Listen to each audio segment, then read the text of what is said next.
And today we're going to talk about how to connect the clothing you've purchased to your motorcycle, ATV, or snowmobile in the easiest way possible. Let's take a look at how to operate the clothing once you're plugged into it. You'll notice here's the controller for the jacket.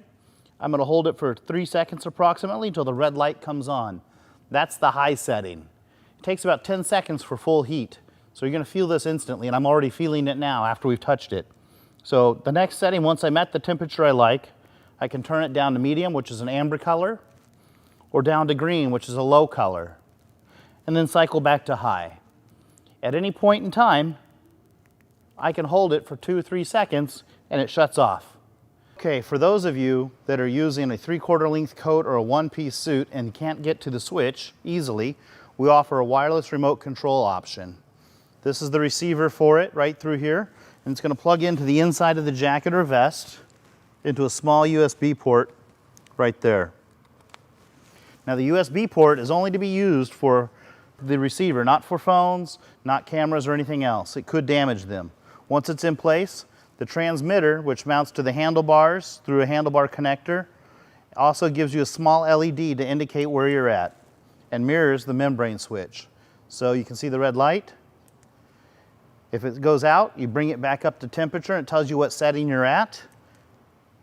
Now we've moved to medium, and then down to low, and then to off. Our gloves, they're going to connect to the jacket liner. Pull the cord and plug into the glove here, and then you'll see the same type of connectivity and the switch control. Red for high, amber for medium, and green for low. I'm also wearing the Venture Heat pants. The heated pants are a liner to this pant where I've taken the normal liner out and replaced it with this one. I pull the wire, plug into the bottom of the jacket right here. The controller has a flap that hangs over the top of your outer pant, and once again, the same controller. High, medium, and low.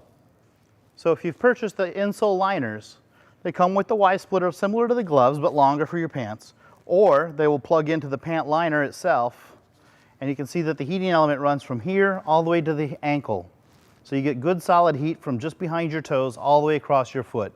It's a medium setting. It's an on-off application.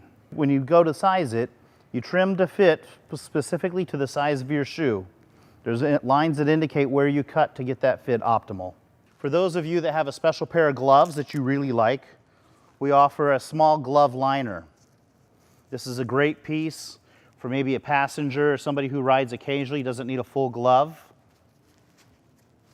The heating element actually goes around each of the fingers and then down the other side and plugs in the same way to a glove.